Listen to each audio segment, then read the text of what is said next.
All content is publicly sourced and used under the USA Fair Use and UK Fair Dealing Guidelines. The things I say are strictly my opinion.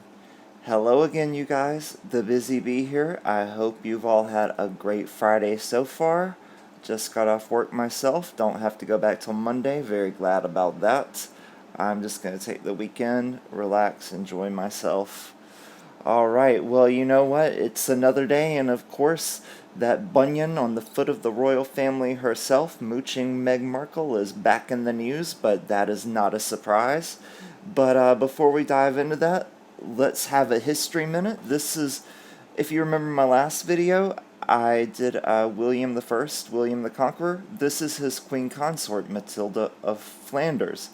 This is the House of Flanders coat of arms. This is a picture of her drawn by someone named H.B. in the 19th century. It's in the National Portrait Gallery in London. Anyway, over almost 1,000 years after her death, this picture is drawn, so it's definitely not a likeness, but a few facts about her. She was queen consort from 1066 to 1083. Her maternal grandfather was the French King Robert II, so she was of grander birth than her husband William I, as he was born out of wedlock.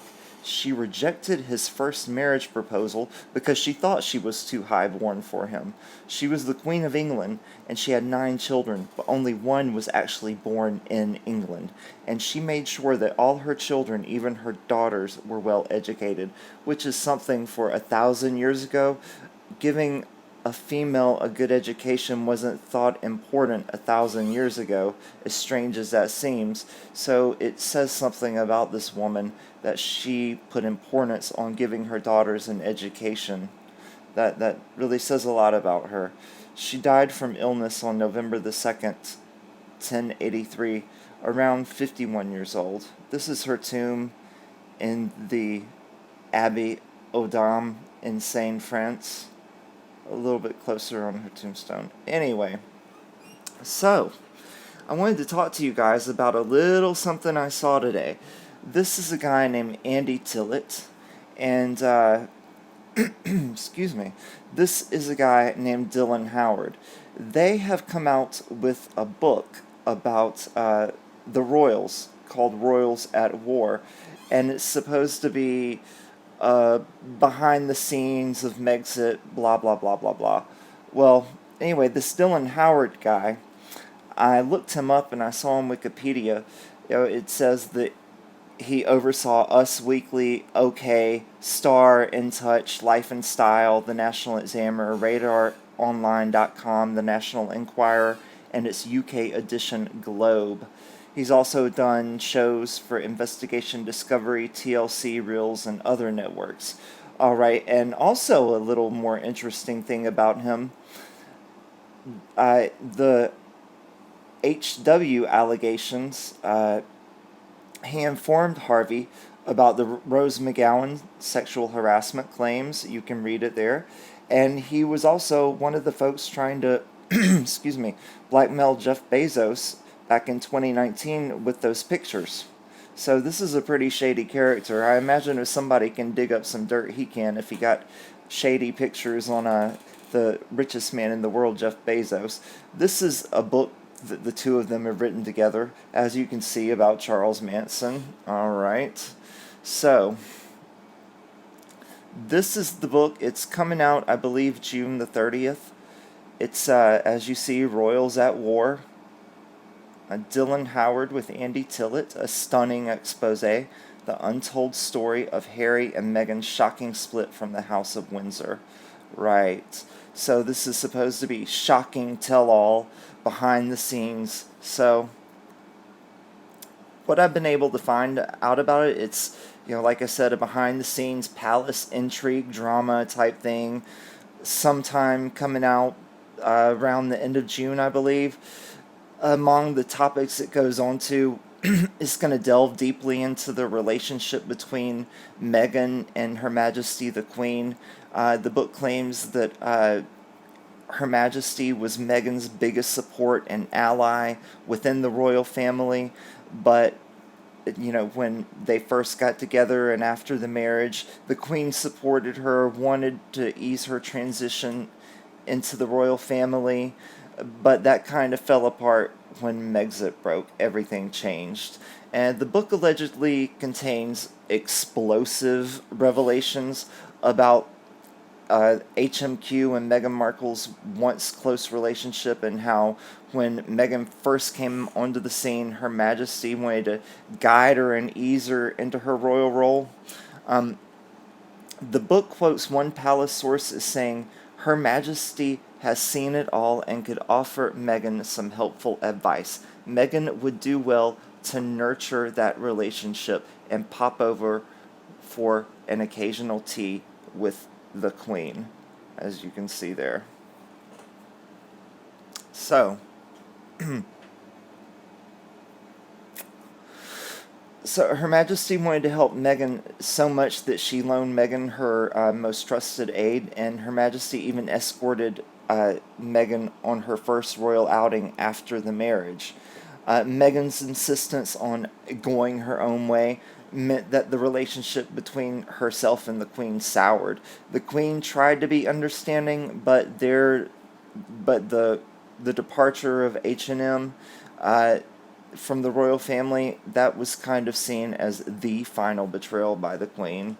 And so this is going to delve very deeply into that and how the Queen felt about it. It sounds like it's going to be pretty juicy, you guys. This guy who wrote it came up with some pretty juicy stuff in the past, so I'm looking pretty forward to this one. I'm going to have to go on Amazon this evening and try to see if I can order it.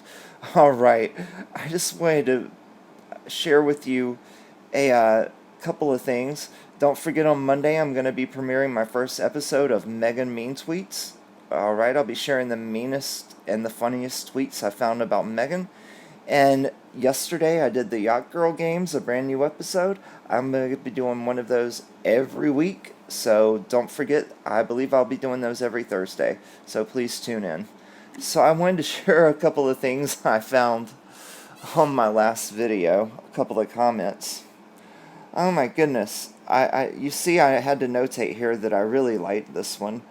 Anne Melanie said, Bizzy Bee, you're ugly, stupid, and pathetic. Then some stuff in French. Then karma is a B word. Blah, blah, blah. Oh, and, thank you. I'm glad that you can say that someone is ugly whose face you've never seen before. Thank you. I appreciate that. I love your comment. Thank you for your kind words, Anne. Very good. Alright, Janice said Harry and Meghan are two people who deserve to make one another very unhappy for a very long time. Agreed. They should be locked in a small room together, get on each other's nerves, drive each other crazy. If MM said anything except I'm such a fraud, then she plagiarized it. Absolutely, Jay White Oak. Mika said, darn that Yachty for making my Panama hat as a symbol for her street work. I have been wearing Panama hats since when she wasn't even born. Forget her. Those two moochers, if only you go deeper into the web, the real ones were under house arrest and hidden, and the invisible hackers used body doubles to entertain the sugars and the zombies. Oh, Deborah in the USA says, oh, listen carefully. That's the sound of sugars melting. Wah, wah, wah. Poor sugars. Bernadette Jeffers, Bizzy Bee, I am not a Meghan Markle fan, but I do think Prince Harry may be brainwashed and needs intervention. Just saying, harsh words are difficult to take back. Michuli says that's right. She's a devil in disguise, a wolf in sheep's clothing, pretentious and self-promoting. All the time that dim Harry has so much confidence in her. Nina Gill, LOL, thought the ice-cold cave was Meghan's lady parts, not her heart, LOL. If you saw the last video, the Yacht Girl Games from yesterday, we did a game called Where in the World is Half-Wit Harry?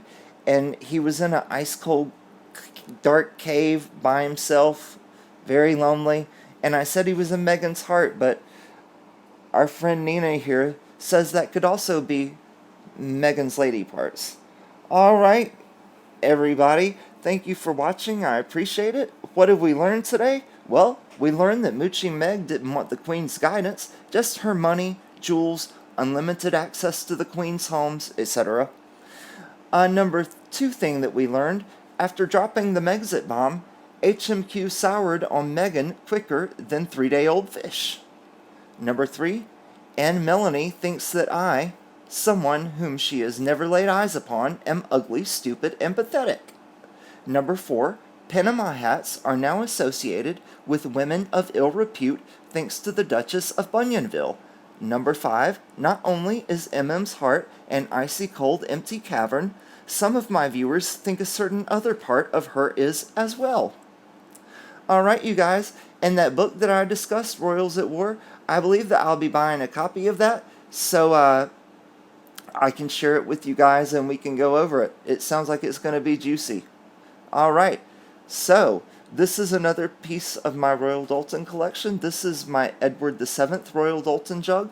If you like my work, you appreciate what I do, I would really greatly appreciate a tip, a contribution to my Royal Doulton fund. I collect the Royal Doulton jugs, figurines, and plates of the monarchs. There's my PayPal information if you would like to contribute. I appreciate your tips. Thank you. Alright, you can tweet me. There's my Twitter information. I'll respond. And thanks for watching. Please like, subscribe, comment, and share. Please tell your friends about me. I really appreciate it. Thank you so much for everything, you guys. I appreciate you watching and subscribing. And thanks to all the sugars who've left comments. I think your comments are hilarious. I love reading them, so keep them coming. Thank you, you guys. Have a great evening.